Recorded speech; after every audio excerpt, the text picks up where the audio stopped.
Fala, muchacho, tudo bem?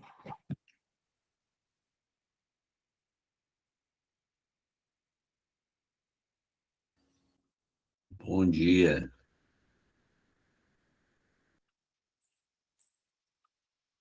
Estou resolvendo um negócio, nós vamos fazer uma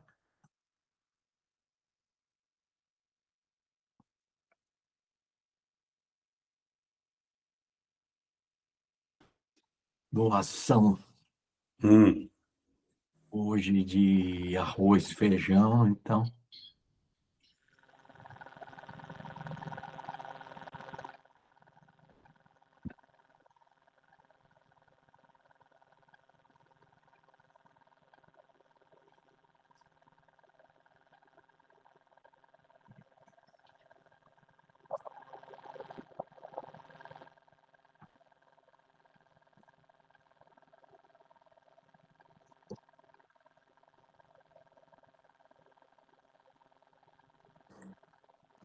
Bom dia. E aí, muchachos? bom dia. Feijão, faz tempo que eu não vejo você, né? Tive alguns compromissos, mas hoje estou aqui firme.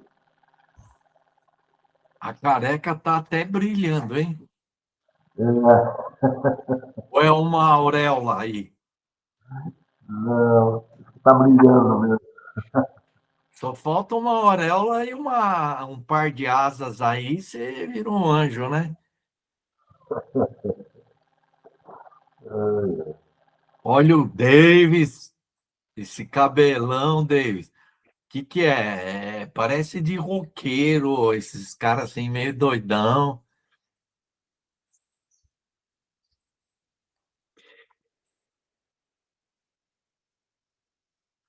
Liga o microfone aí.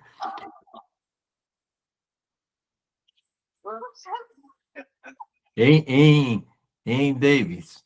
Teu nome tá assim, Davi, porque você vale mais do que um Davi, né? Você deve valer por dois ou três, né?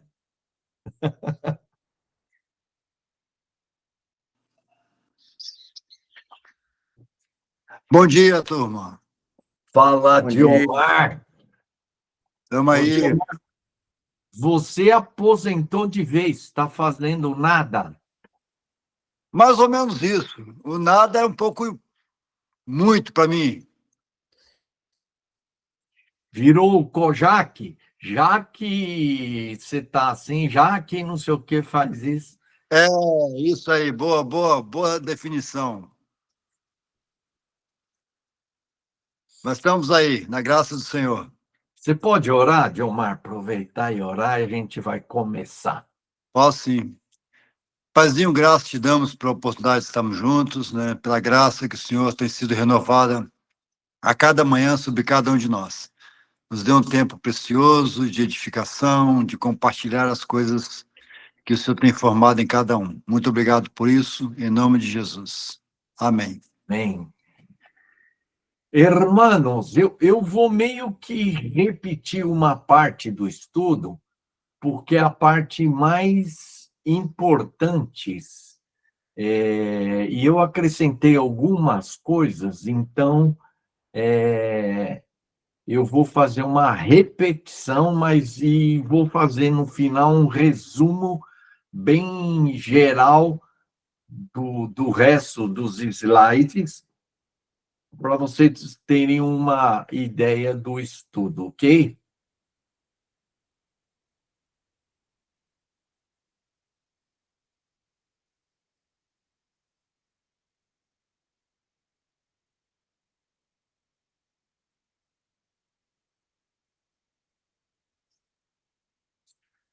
Estão enxergando aí? Tá certinho aí?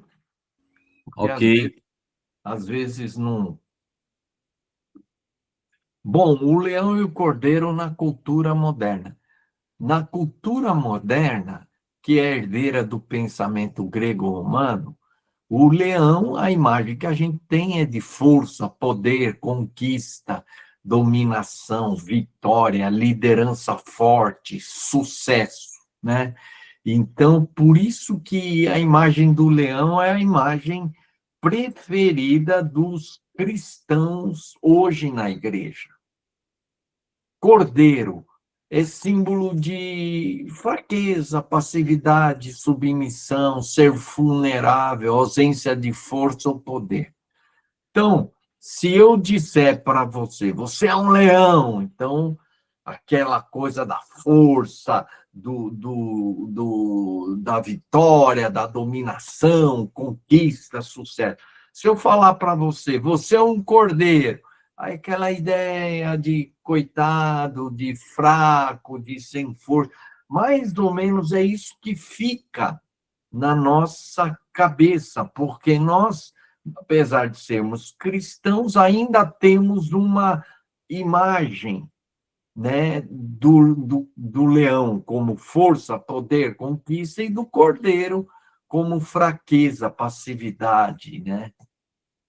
O problema teológico dessa leitura na igreja, quando a lógica é aplicada a Jesus, Jesus é visto como um Jesus forte, que vence. O cordeiro já é visto como um Jesus fraco, sem força, que sofreu.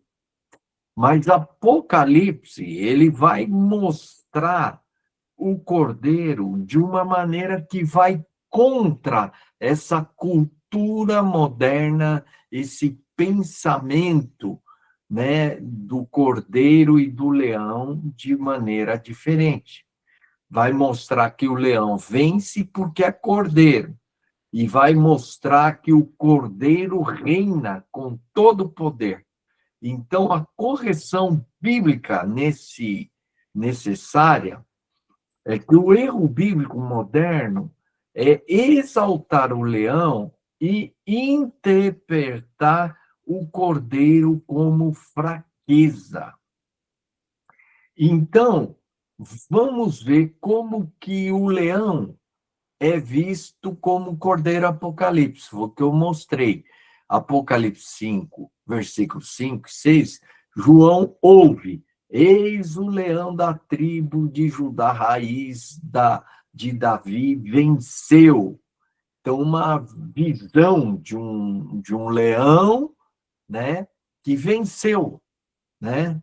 Mas quando João olha, diz assim: então vi no meio do trono e dos 4 seres viventes, e entre os anciãos, de pé, um cordeiro como tendo sido morto. Então, a revelação aqui é chocante. O leão que vence é visto não como leão, mas como cordeiro que morreu. Isso é escândalo para o judeu e loucura para os gentios. Os judeus esperavam um Messias, rei, poderoso, forte, conquistador, né? O libertador, mas ele veio como cordeiro. Então, o cordeiro, para o judeu, ainda assim, era o símbolo de fraqueza, de sofrimento, né, de sacrifício para expiar os pecados. E os gentios, um Deus cordeiro, seria uma imagem muito fraca, né, loucura. Então, nós temos que entender que Leão da tribo de Judá é um dos títulos de Jesus, mas a sua identidade, ou seja, quem Jesus é o Cordeiro. É assim que é feita a revelação de Jesus em Apocalipse. Então, olha só, o Cordeiro tem plena autoridade e poder. Quer dizer, a ideia de que não existe ninguém mais cheio de autoridade e poder do que Jesus. Jesus foi revestido de plena autoridade e poder. Como o Cordeiro é descrito em Apocalipse. Isso é muito importante e fundamental. No versículo 6 do capítulo 5 de Apocalipse, diz assim: vi um cordeiro como tendo sido morto. Ele tinha 7 chifres, bem como 7 olhos, que são os 7 Espíritos de Deus enviados por toda a terra. Então, 7 chifres simboliza poder e autoridade supremo, quer dizer, Jesus sendo onipotente. 7 significa perfeição, pleno. Então, quando fala 7 chifres, o chifre, ele simboliza poder e autoridade. Então, 7 chifres representam a poder total, autoridade plena e domínio invencível e total do Cordeiro. Quer dizer, não existe nada mais poderoso, com mais autoridade que Jesus. Ele é onipotente. 7 olhos, visão perfeita, visão plena, onisciente, simbolizam o conhecimento pleno, completo do Cordeiro sobre tudo. Tudo que acontece em qualquer lugar, passado, presente e futuro, nada escapa à sua percepção. Ele tem uma onisciência plena, total. Então, o Cordeiro é onipotente, onisciente e também fala dos 7 espíritos, né? Entendendo aqui como ação perfeita, plena, né? A onipresença do Cordeiro através do Espírito Santo. Os 7 olhos do Cordeiro são os 7 espíritos por toda a terra. Então, aqui, os 7 espíritos é o Espírito Santo pleno. E aqui há uma fusão entre Cordeiro e o Espírito Santo, porque os 7 olhos são os 7 espíritos. Então, há uma fusão entre o Cordeiro e o Espírito Santo, com uma visão plena, com plena ação em todo lugar. Ele está onipresente, mas a onipresença dele não é só que ele está lá olhando, mas a presença dele gera a autoridade e o poder pleno do Cordeiro aonde o Espírito está. Então, executando a plena autoridade e poder do Cordeiro. Então, isso é importante. O Cordeiro em Apocalipse não é visto como fraco, mas como o Deus onipotente, onisciente, onipresente. Então, essa descrição, né, que João vê do Cordeiro, ela é extremamente significativa, porque ela revela o Cordeiro como sendo onipotente, todo poder, poder pleno, onisciente, conhecimento pleno, total e onipresente, presente em todo lugar, atuando em todo lugar, com autoridade e poder do Cordeiro. Ok? Então, a revelação de Jesus. Jesus é o Cordeiro eternamente. Então, é muito importante entender essa parte agora, porque Apocalipse é um livro muito figurativo, um livro muito cheio de símbolos.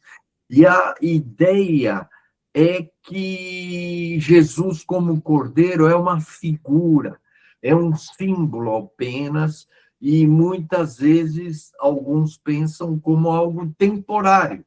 E para muitos, Jesus, como Cordeiro, foi até a cruz. Depois da cruz, Jesus ele é revelado em glória e majestade, e para muitos parece que a imagem do Cordeiro desaparece. Mas Apocalipse vai mostrar que Jesus é Cordeiro e Cordeiro eternamente. Primeira coisa, a Nova Jerusalém é um templo vivo. Apocalipse 21, 22. Nela não vi templo, porque o seu templo é o Senhor Deus Todo-Poderoso e o Cordeiro. Isso significa que na Nova Jerusalém não contém um templo. Ela própria é o templo vivo, e esse templo vivo é o Deus Todo-Poderoso e o Cordeiro eternamente. Então, esse templo é descrito como o Senhor Deus Todo-Poderoso e o Cordeiro. E esse templo não é um templo temporário, é um templo que vai existir por toda a eternidade. Então, o templo é o lugar da presença de Deus e o Cordeiro. O templo é o lugar da adoração a Deus e ao Cordeiro. O templo é o lugar de encontro com Deus e com o Cordeiro, ou seja, a Nova Jerusalém é um templo vivo, e esse templo vivo são Deus e o Cordeiro eternamente.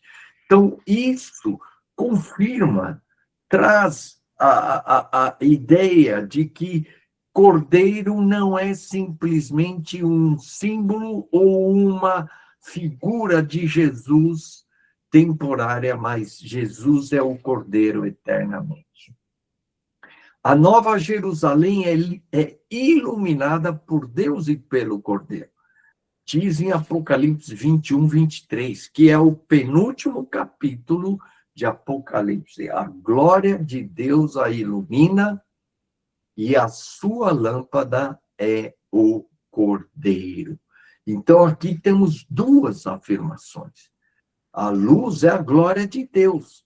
Então, essa glória é de Deus, porque Deus é a fonte dessa glória. E o Cordeiro é a lâmpada. A lâmpada, que é o Cordeiro, manifesta essa luz. Então, Deus é a glória, a fonte dessa luz, e o Cordeiro é a expressão visível dessa glória que ilumina a Nova Jerusalém. Então, aonde você estiver na Nova Jerusalém, ela é toda iluminada pela glória de Deus, e a lâmpada que está manifestando essa glória que ilumina a Nova Jerusalém é o Cordeiro. Então, a cidade não precisa de sol, nem de lua, nem de outra fonte de luz. Por toda a eternidade, a Nova Jerusalém é iluminada por quem? Por Deus, através do Cordeiro.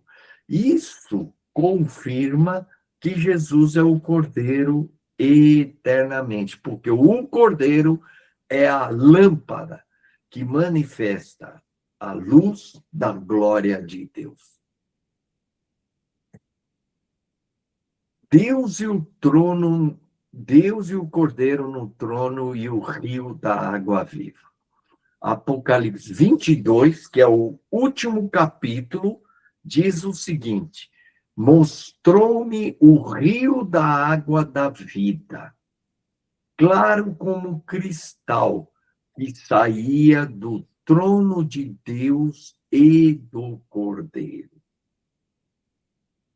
O trono é compartilhado por Deus e pelo Cordeiro. Muito interessante isso. Em Apocalipse, a palavra trono está no singular. E você vai ver que toda vez que aparece a sala do trono, se fala do trono, indicando o trono no singular, sempre, indicando que havia apenas um trono, onde estavam assentados juntos Deus e Cordeiro. Se houvesse dois tronos, seria dito que saía dos tronos de Deus e do Cordeiro. Mas quando fala de trono no singular, significa que havia apenas um trono onde Deus e o Cordeiro estão assentados juntos. Então, um único trono, os dois que reinam juntos. Jesus não reina ao lado de Deus. Jesus reina com Deus. Essa é a ideia. Porque dois tronos dá a ideia de Deus e Jesus reinando ao lado de Deus. Mas os dois assentados no mesmo trono significa que os dois reinam juntos. Então, Jesus reina com Deus no mesmo trono, ao mesmo tempo e eternamente como cordeiro e não como leão. Isso é muito interessante.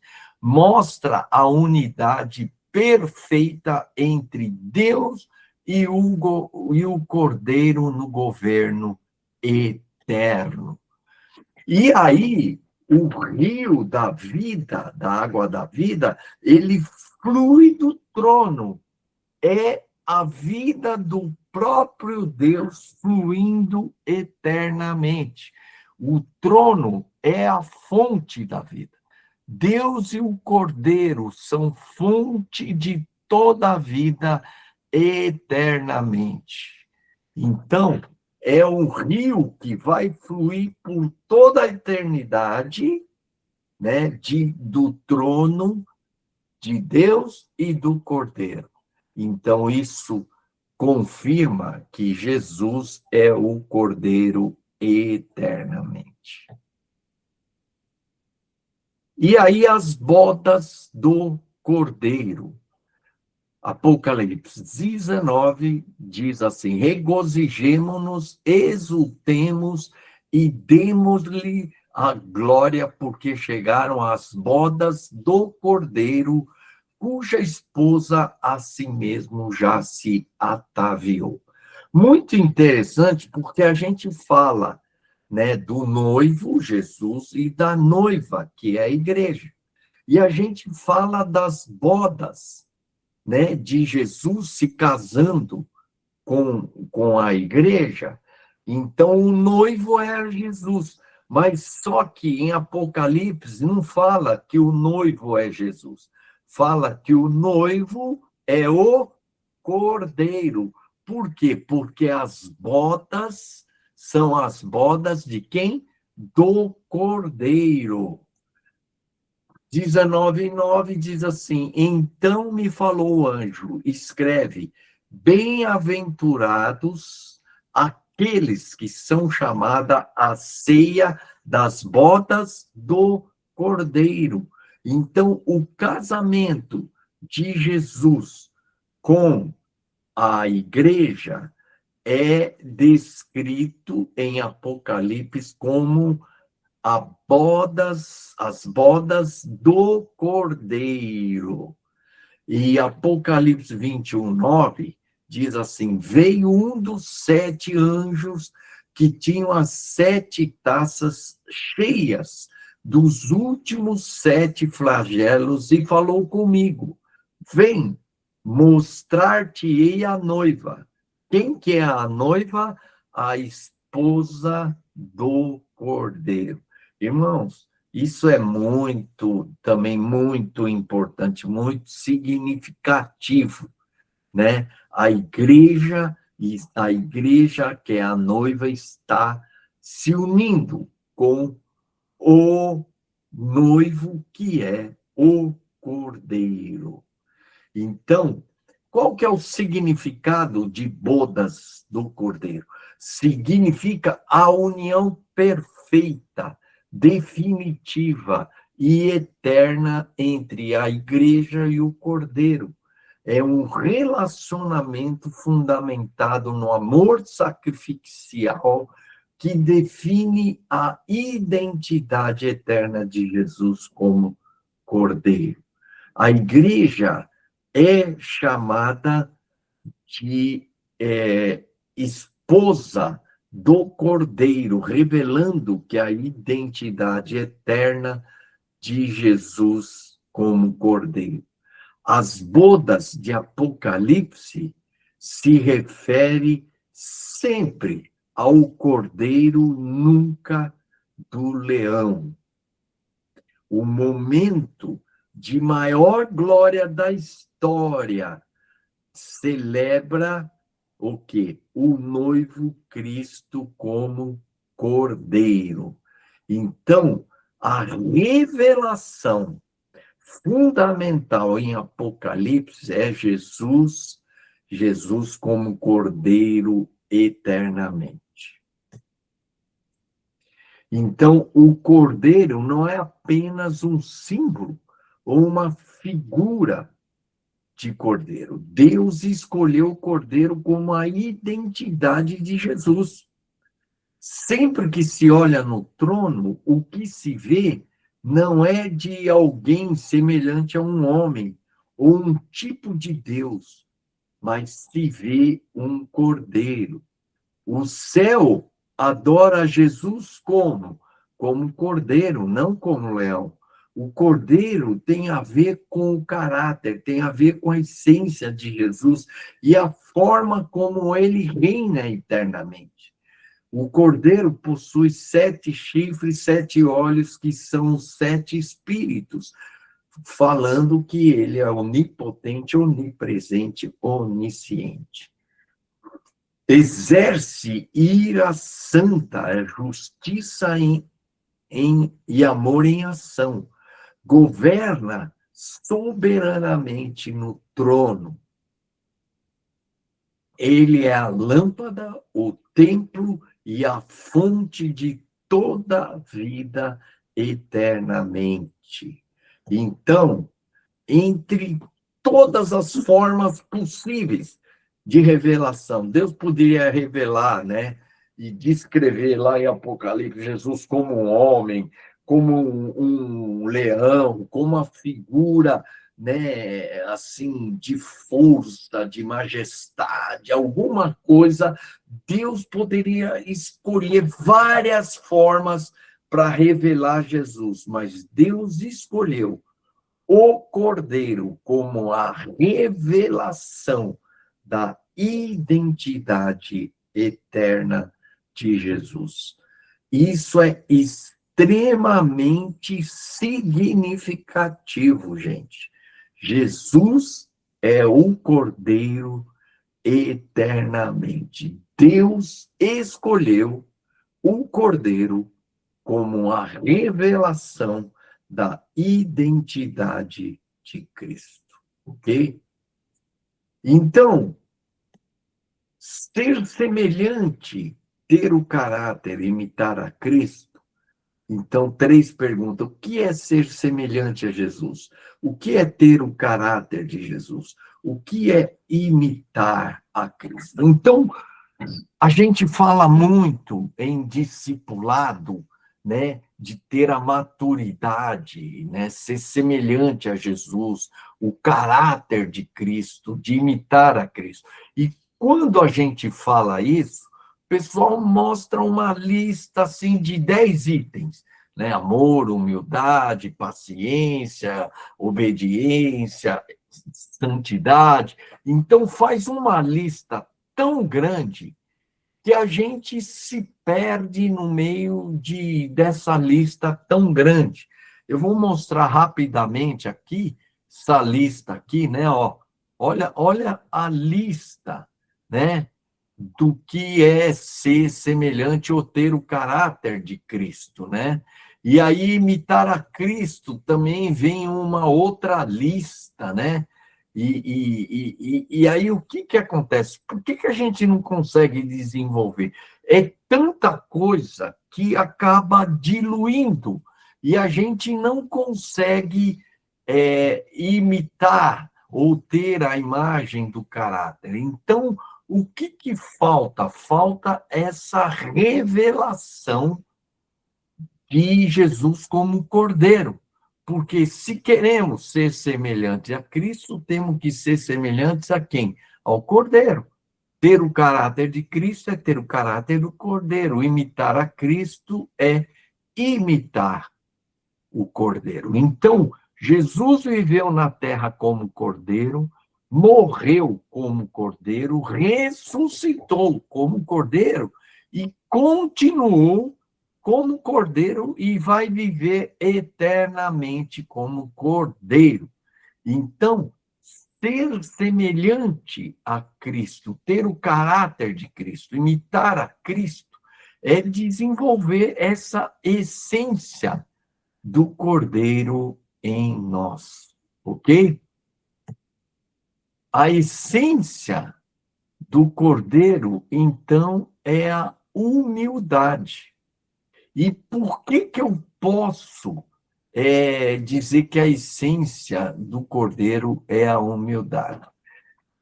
Baseando em Filipenses, capítulo 2, 5, 8, que diz assim: tende em vós o mesmo sentimento, atitude que houve também em Cristo Jesus. A ideia aqui dessa frase, ter a mesma atitude, o mesmo sentimento, o mesmo tipo de vida que houve em Cristo Jesus. Quer dizer, a gente pode dizer, é o caráter, a imagem, ser semelhante a Jesus, é o quê? Se esvaziar, assumir a forma de escravo e se humilhar, né? Tornando-se obediente até a morte. Então, aqui assim mesmo se esvaziou. Então, é uma coisa intencional. Assim mesmo se esvaziou. Jesus não foi ninguém que esvaziou, ele se esvaziou. Ele assumiu a forma de escravo. Ele, a si mesmo, se humilhou. Ele mesmo se humilhou e obedeceu até a morte. Então, essa é uma descrição de Jesus, do Cordeiro, e essa descrição se resume em uma palavra: humildade. Então, podemos dizer o seguinte: ser como Cristo é ser Cordeiro. A essência do Cordeiro é o quê? A humildade.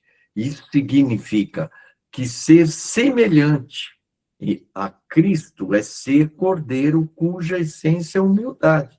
Imitar a Cristo é imitar o Cordeiro, cuja essência é a humildade. Ter o caráter de Cristo é ter o caráter do Cordeiro, cuja essência é a humildade. Então, eu não vou ler todos os outros slides, mas eu vou explicar para vocês o seguinte. Há dois paradigmas que nós temos que quebrar aqui. Um é a imagem de fraqueza do Cordeiro. E a gente acaba desprezando a imagem de Cordeiro de Jesus. Então, tem que quebrar essa imagem. Jesus é o Cordeiro, e Cordeiro não é símbolo de fraqueza, e o Cordeiro não é símbolo temporário, mas é um símbolo, uma revelação eterna de Jesus como Cordeiro. Então, Isso aqui é o primeiro paradigma a ser quebrado. O segundo é que é o conceito de humildade. Então, humildade, para a maioria das pessoas, é símbolo também de fraqueza, né? Uma pessoa humilde, tá? Parece uma pessoa fraca. Então, aqui no estudo, eu vou mostrar que a humildade, ela é a maior, não é uma das, é a maior virtude que existe no universo, porque Jesus, ele reina com essa essência que é a humildade. Então, como é que eu posso dizer isso? Porque a humildade é a raiz de todas as virtudes. Todas as virtudes, elas têm a sua raiz na humildade. E o amor, a base essencial, quer dizer, a essência do amor é a humildade. Lá em Coríntios 13, diz que o amor não se ensoberbece, não se vangloria, não se ufana, não se exalta. Então, se você for ver todas as definições que Paulo coloca de amor, ele fala, o amor é paciente. A paciente tem a sua raiz na humildade. O amor é benigno. A benignidade tem a sua raiz na humildade. Tudo não se irrita. Não se irritar tem a sua raiz na humildade. Então, mansidão, domínio próprio, tudo tem a sua raiz na humildade. Portanto, podemos dizer que amor é humildade, humildade é amor. E quando nós falamos do amor, o amor bíblico, ele é a maior força do universo. Por quê? Porque a Bíblia define Deus é amor. O que significa isso? Que Deus não contém amor. É diferente. Deus não contém amor. Deus é amor. Então, amor é essência de Deus. E Deus tudo faz, tudo age, tudo executa por meio do amor. Então, o amor é Deus, o amor é o Deus todo onipotente. Tudo que Deus faz, ele faz através dessa essência que é o amor, e o amor tem a sua raiz, que é o quê? Humildade. Amor é humildade, humildade é amor. Então, a humildade passa a ser, então, a maior força desse universo. Por quê? Porque Deus é humilde, Deus é amor. E falar que Deus é amor, Deus é humilde. E o Cordeiro, então, simboliza essa essência que é a humildade, e humildade é amor.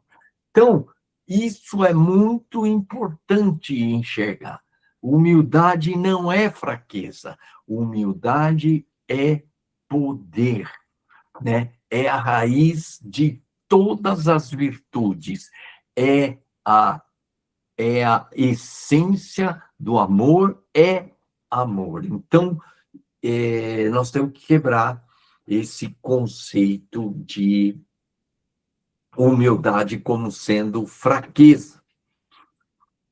E outro ponto importante, quero falar só sobre outros 2 pontos, que o processo de desenvolver humildade é o processo da cruz.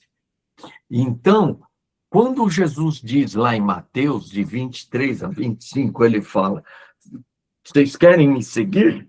Então, quem quiser me seguir, negue-se a si mesmo. Tome a sua cruz e siga-me. Quer dizer, lembra que eu falei dia a dia, tome a sua cruz. A cruz é um processo.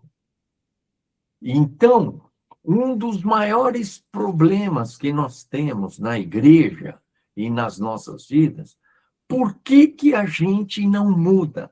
Por que a gente ouve mensagem e tal? Por exemplo, eu estou dando esse conhecimento para vocês. Esse conhecimento não vai mudar vocês. Ajuda, pode mudar alguma coisa, não vou ser radical, mas não vai, só o conhecimento não vai mudar a pessoa. Então, você pode dar esse estudo para a igreja, você pode dar esse estudo para as pessoas, mas o conhecimento desse estudo apenas não muda as pessoas. Então, como é que a gente vai mudar as pessoas? Qual que é o problema? As pessoas vão para a igreja e ouvem mensagens e falam, não, amanhã eu vou mudar. Chega no dia seguinte e não muda. O que as pessoas ouvem, são tocadas, vão nos retiros e depois não mudam, né? Praticamente continuam do mesmo jeito. Por quê? Porque nós não desenvolvemos processos. Então, o ponto-chave para mudanças que a gente quer gerar na vida das pessoas se chama processos. Então, você ouve uma mensagem, você é tocado, mas se não houver um processo, ela no dia seguinte continua a mesma coisa. Então, você prega uma mensagem dessa e ela pode até, nossa, que coisa, mas no dia seguinte ela vai continuar a mesma. Vocês ouviram essa mensagem. Amanhã vocês vão mudar? Eu acredito que amanhã vocês vão acordar e vão continuar basicamente os mesmos. Então, como é que a gente vai mudar? A gente só vai mudar se tivermos um processo. Então, a cruz é um processo. Existe o evento onde você se identifica com a morte e a ressurreição de Cristo. É um evento. E esse evento é fundamental. Mas existe um processo, que é o processo da cruz. Dia a dia, tome a sua cruz. O dia a dia, a gente traduz como processo contínuo diário. Então, tem que ser diário. Esse processo da cruz tem que ser dia a dia. E eu comecei a entender que esse processo da cruz é o processo da humildade. Por quê? Porque negue-se a si mesmo, o que é? É você mortificar o seu eu, o seu ego, né? E tem a ver com a soberba, com o egoísmo, com a vaidade. E qual que é o oposto da soberba, do eu, do ego, da vaidade? O que é? É a humildade. Então, eu comecei a entender o processo da cruz como o processo da humildade. Então, o processo da cruz, e tem que ser diário, todo dia você tem que massacrar o seu ego, o seu eu, etc. e tal. Eu já dei alguns estudos sobre isso, mas aqui, novamente, eu estou falando do processo da cruz como o processo da humildade. Por que o processo da humildade? Você quer seguir a Cristo? Você quer ser semelhante a Cristo? Você quer ter o caráter de Cristo? humildade, é a essência do caráter. Você tem que ser cordeiro. E o cordeiro, como é que ele vai ser cordeiro na sua essência? Humildade. E o processo da cruz é o processo de transformar a gente no cordeiro, transformar a gente no caráter, na semelhança de Cristo, que na sua essência é humildade. Amém, irmãos? Então, existe um processo que tem que ser trabalhado, mas entender que esse processo vai tornar você a imagem de quem? Do Cordeiro. Esse processo vai tornar você semelhante a quem? O Cordeiro. Esse processo será você imitar a quem? O Cordeiro, cuja essência é a humildade. Amém, irmãos? Por último, eu vou falar sobre a ira, tá? Porque Apocalipse fala da ira do Cordeiro. Então, o que a gente tem que entender? E Jesus, ele viveu na terra como cordeiro. Ele foi injustiçado, foi massacrado, foi desprezado, foi esmagado e foi crucificado. Olha, Jesus passou por muitas coisas, mas ele não deixava o quê? Ele falava com autoridade para os fariseus, né? Então, ser humilde não é ficar totalmente calado, mas é exercer autoridade e poder com humildade. Humildade. Então, a humildade, ela vai se opor à ira humana. Então, não vamos confundir a ira humana. O que é a ira humana? É raiva, é desejo de vingança, é descontrole emocional, é agressividade. Você, né, ficar irado tem a ver com aquele sentimento explosivo de agressividade, né? Então, isso é a ira humana. Mas a ira divina, ela não é gerada por uma explosão emocional, não é gerada por um sentimento de raiva, de agressividade. A ira divina, a ira santa, ela é gerada pela justiça e pelo amor. Então, por exemplo, vou dar um exemplo simples. A disciplina do filho. Vocês são casados, a maioria de vocês, e vocês disciplinam os seus filhos. Quando você vai disciplinar, a disciplina, ela é o quê? Um ato de amor. E não um ato de raiva, não um ato de castigar. Então, quando a gente usa a palavra disciplina, é diferente de castigo. Castigo é você vai punir a pessoa. Agora, disciplinar, não, você vai corrigir. Então, eu sempre ensinei isso na educação de filhos, que você não castiga o seu filho, você disciplina. E você não pode disciplinar o seu filho com ira humana, com raiva, porque muitos pais só vão lá e disciplinam quando chega a raiva. Ah, agora você vai ver, e grita, e esperneia, e bate até no filho. Então, não é a ira humana, é movida por amor. E Deus corrige a quem ama. Então, a ira de Deus, ela surge da justiça e do amor, né? E não de uma ira humana, de uma raiva, de uma explosão emocional, ok?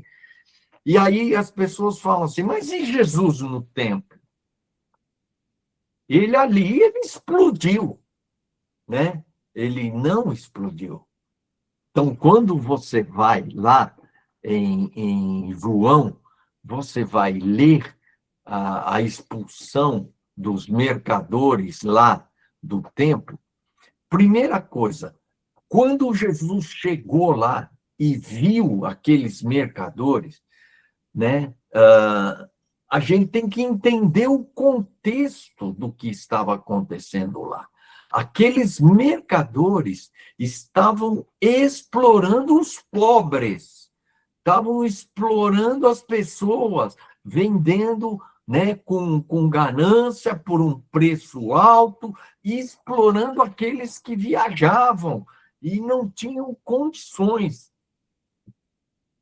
Então, Jesus não viu apenas comércio, Jesus viu ganância, Jesus viu exploração, né? Ali que estava acontecendo dentro ali da área do templo. Então, aquilo acendeu o quê? A justiça de Deus e o amor pelos outros. Não foi raiva de, eu vou castigar esse cara. Não. Falou assim, vocês estão explorando os seus semelhantes. Vocês são gananciosos. Vocês estão cometendo injustiça dentro de um lugar de justiça. Então, movido por justiça e amor, Jesus expulsou. Mas aí você vê, aí Jesus pegou um chicote e deu chicotada. A ideia é que Jesus deu chicotada em todo mundo, virou as mesas. Não é essa ideia que a gente tem, mas lá em João descreve que Jesus fez um azorrague, que era uma coisa feita de cordas, e aquilo era feito para chicotear ou expulsar ou conduzir os animais, né? Então, você imagine, Jesus foi lá, viu o que estava acontecendo, ele sentou e começou a fazer um azorrague. Agora, você imagina que ele não foi lá movido por raiva, que ele viu aquilo, pegou um chicote agora. É essa impressão que muitas pessoas têm.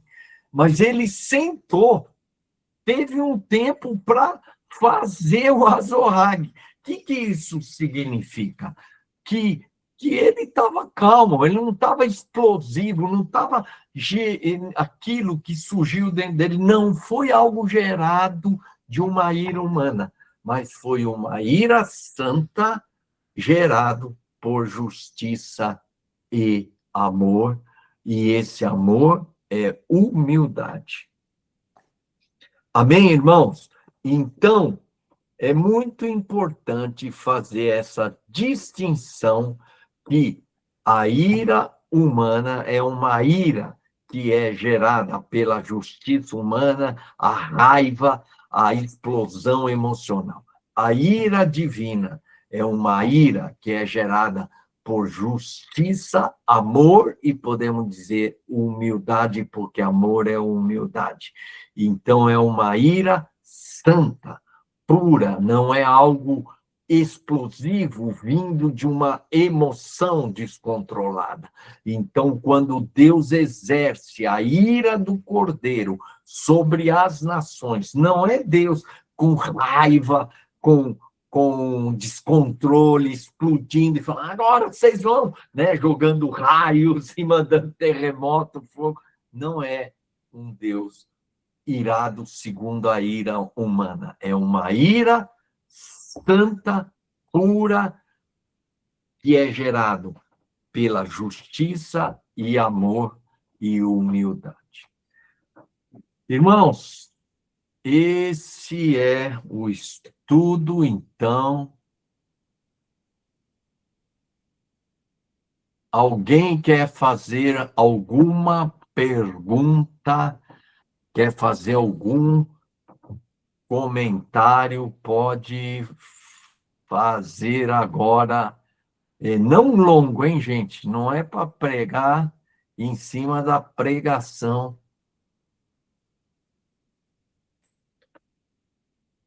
Alguém quer fazer algum comentário? Pode fazer rapidamente. Nilson, Glória a Deus. Amém. comentário. Você está aí na Suécia. Prazerzaço ter você aqui com a gente. Amém. Alegria. Quer comentar alguma coisa?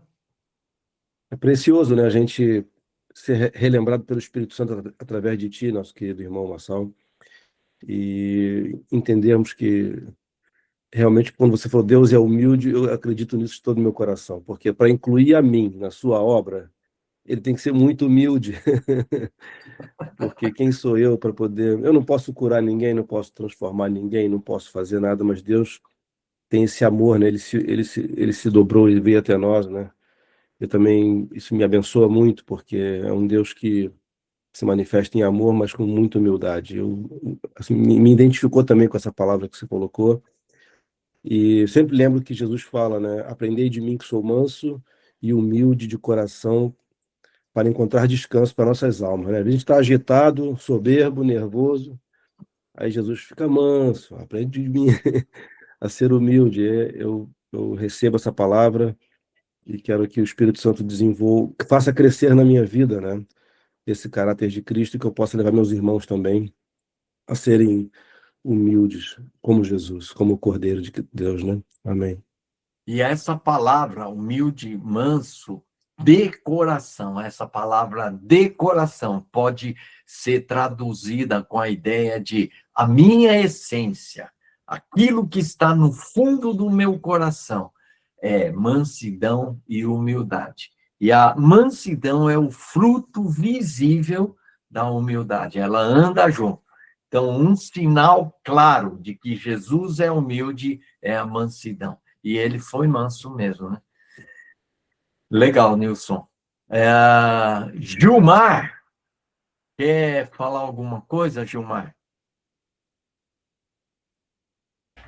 Ô, Marçal, glória a Deus, eu participei das 3 palavras, estava um pouco sumido, né? Glória a Deus.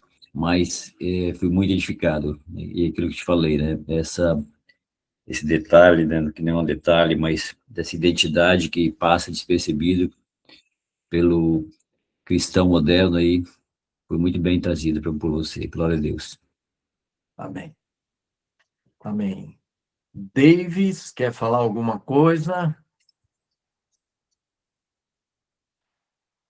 Me esclareceu a questão como você falou do chicote, né? E eu vendo a virtude de Cristo também, né? Como é tremendo que ele consegue ter todos os dons, assim, o fruto do Espírito mesmo em situações adversas, né? E é uma coisa para a gente refletir e viver, né? Amém. Gerê, Glória a Deus. Não, Massal, eu quero uma hora que você pudesse entrar, porque eu sempre entendi, né? Sempre achei que na vinda de Jesus, ele era o Cordeiro, realmente. Ele é o Cordeiro, né? Mas na vinda dele, ele viria como leão, né? Então, uma hora eu queria que você desse uma desmiuçada nisso aí. Quando ele voltasse, na segunda vinda dele, vai vir como leão. Aí eu queria que você explicasse isso aí. então, ele não virá como leão, não, né? Ele venceu como um título, como leão da tribo de Judá, mas quando João olha, vê ele como cordeiro. Então, a grande revelação é que Jesus, o leão é um título de Jesus, mas cordeiro é a revelação de quem ele é. Então, dentre as muitas figuras, Deus poderia usar figura de leão, uma figura de um homem, de uma glória, podia usar tantas coisas, mas Deus escolheu Jesus né? Revelar Jesus como Cordeiro. Então, Jesus é o Cordeiro eternamente. Então, quando ele volta, ele virá e vai haver as bodas, né? As bodas é quem? A igreja e o Cordeiro. Então, a gente tem uma ideia errada, é isso mesmo. A ideia é que ele virá como leão, não vem, não. Ele vem como cordeiro. Esse é o grande paradigma a ser mudado, né? Jesus é cordeiro eternamente. E não será só no Apocalipse. Ele vai continuar, porque ele é o templo vivo, ele é a lâmpada que manifesta a glória. O casamento será com o cordeiro. Ele está assentado no trono, junto com Deus. Esse é outro paradigma. Não são dois tronos. É um trono onde estão assentados Deus e o Cordeiro, mostrando o Cordeiro reinando com Deus. Não é o Cordeiro reinando ao lado de Deus, mas junto com. Então, os dois reinando em conjunto eternamente. E Jesus reinando como Cordeiro. É o trono de Deus e do Cordeiro.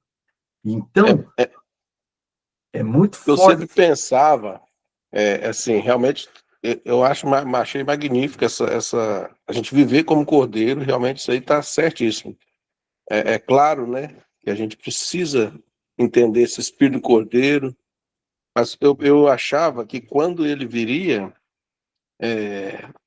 eu teria que, para vencer os inimigos dele, né, na segunda vinda, ele viria como leão.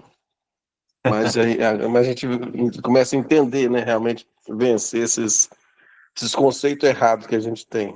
Glória a Deus. E isso está permeado na igreja, essa ideia de leão. E você quer ser vitorioso, porque essa é a cultura do mundo, mas a cultura do reino é outra. Quem vence não é o leão, ela vence leão, mas o leão, ele é um cordeiro, na verdade, não é um leão. A identidade dele é cordeiro, ok? Pessoal, já avançou demais. Esse é o nosso último estudo do ano, né? Aí em janeiro, final de janeiro, por aí a gente deve voltar. Então, eu tenho alguns outros estudos muito interessantes, importantes, que o meu papel é quebrar essa cultura que muitas vezes a gente acha que é bíblica, mas não é, não. Amém? Irmãos, Deus abençoe, Feliz Natal, Feliz Ano Novo para vocês e que seja mesmo algo maravilhoso de Deus. E vamos ser cordeiro, hein? Ser mais parecido com Jesus. Nilson, vamos estar em contato aí, hein? Tá bom? Segunda-feira a gente se fala, né? Tchau. Segunda-feira. Um abraço pra você.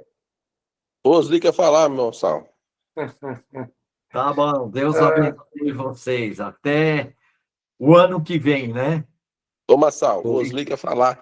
Deixa ele falar. Ah, tá, fala. Pode ir desligando, quem precisar sair, pode sair. Amém. Duas coisas só. Uma é ver o Nilson, me alegrou muito o coração hoje. E outra é a questão da humildade, que a gente sempre tem que ouvir e reforçar isso em nós, né? O Nilson eu conheci quando eu estava lá na Inglaterra e agora estou revendo ele. Eu ainda vou procurá-lo para conversar com você, Nilson. Amém. Um abraço, foi muito bom. Um presente de Deus. Amém, que alegria. E, Marçal, quando é que a gente vai receber o PowerPoint? Rapaz, eu tô revisando ele, mas eu vou mandar para vocês aqui no grupo, tá? Eu preciso dar uma revisada. Cada vez que eu reviso, eu mudo ele. Mas eu vou dar uma... Não vai esconder o ouro, né? Não pode esconder o ouro, tem que compartilhar, pô. Tá bom, eu vou... Sabe que Olha, o profeta... E que fez Jesus vencedor na sua essência é humildade. E é isso que ninguém tem nesse conceito. pensa que é Amém. poder, que é... A humildade é o aqui hoje. Pai de Jesus, vitorioso, Amém. e ele reina eternamente com humildade. Amém? Lá na Massal, Amém. Massal, Beijão, queridos. Até segunda. Massal News. Gilmar. A segunda.